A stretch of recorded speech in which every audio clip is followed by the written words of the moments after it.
Hi, welcome to the channel. Welcome back if you're a return viewer. My name's Kerry, and on this channel we review books. Now this book that I recently finished is In Perfect Harmony by Will Hodgkinson. Now Hodgkinson is a prolific writer in the area of music. He's been published in many UK magazines, newspapers and that type of thing. And he's also written several books, mainly about music, but he also has a memoir called This House is Full of Yogis, about his experience as a young teenager when his parents suddenly converted to Eastern religions and Eastern mysticism. But this book today is about something totally different. It is about 1970s. The book is very strict in its time period it covers, between 1970 and 1980, a period bookended by two novelty records, one grandpa and one about grandmothers. In between that time, he takes a really deep dive, really deep look at the type of music which isn't really mentioned much anymore in histories of the 1970s. I mean, we know all the big names from that era, you know, Led Zeppelin, David Bowie and so on.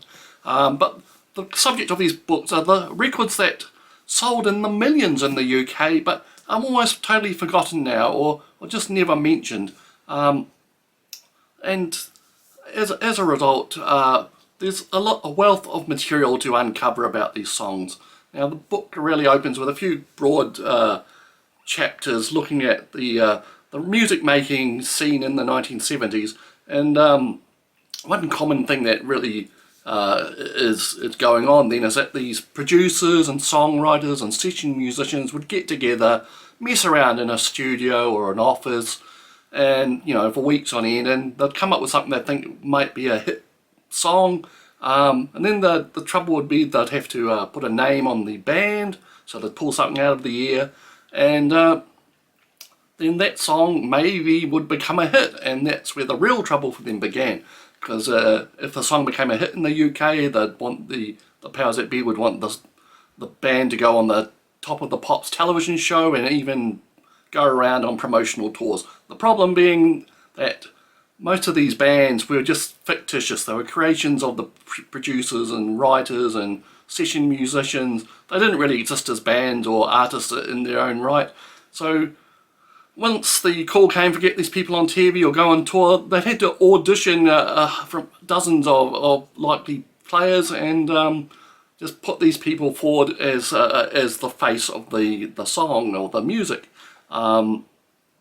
This also became an extra problem because some of these same producers and session musicians and writers would have maybe 2 or 3 songs going up the charts at the same time under different names and in different bands, and it all came to a head where at some occasions on the Top of the Pops show, the same people had to go from one stage to another stage and put on dark glasses or wigs or something to pretend that they're not from the same people from the band that was just on the screen before them. And this seemed to be quite a frequent occurrence in the era.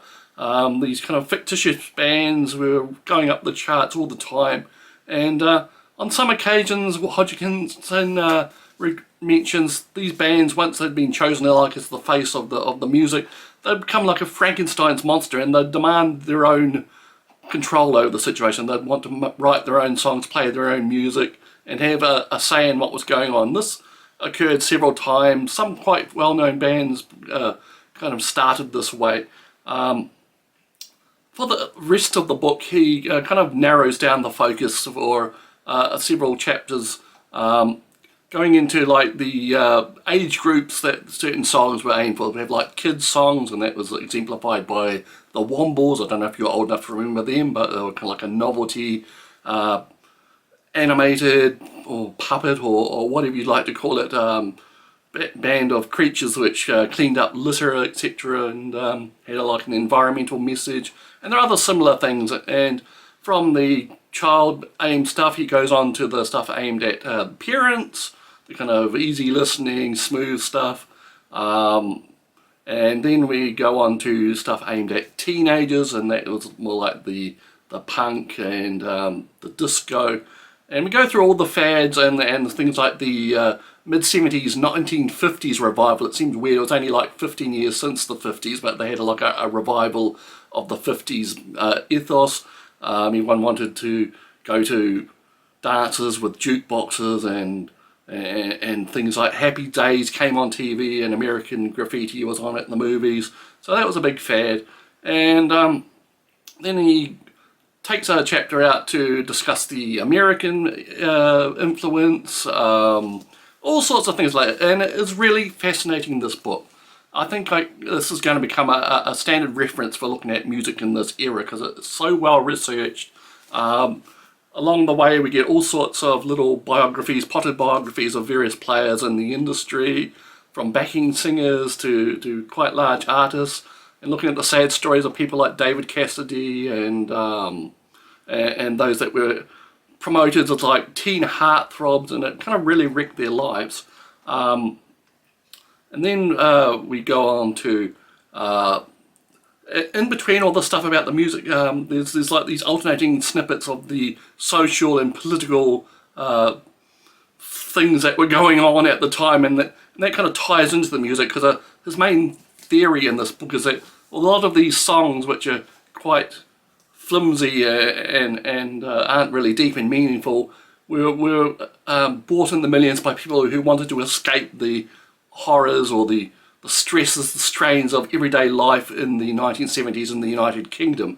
There were all sorts of terrorist attacks from the IRA, there were strikes, industrial action, things like 3-day working weeks and power cuts and petrol rationing, and all that type of thing was going on while these songs were going up and down the charts. And it kind of makes sense that people wanted to get away from all this serious stuff. They wanted a laugh, a dance, whatever you like to say. And this book really details how these things intersected and the reasons why. And like I said, it ends with another novelty record about something like It's Nothing Quite Like Grandma in 1980. And yeah, it's really enjoyable, it's engrossing. I got a lot out of it. There's a lot of music in here which I recognise the names of the artists of, but I couldn't quite remember the songs. So I looked on Spotify, and Will Hodgkinson has a Spotify playlist, the same name of this book, In Perfect Harmony. And he's got over 100 songs on there, most of the ones he mentioned in the book, and many more from the same artist.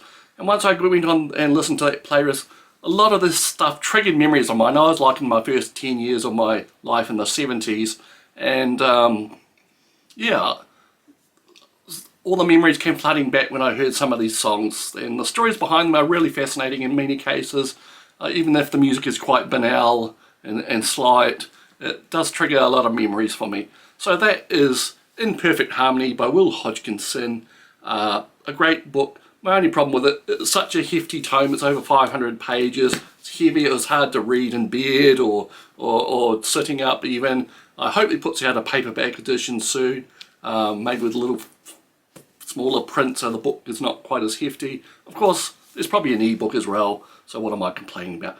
Okay, that's me for now, and that was the book for today.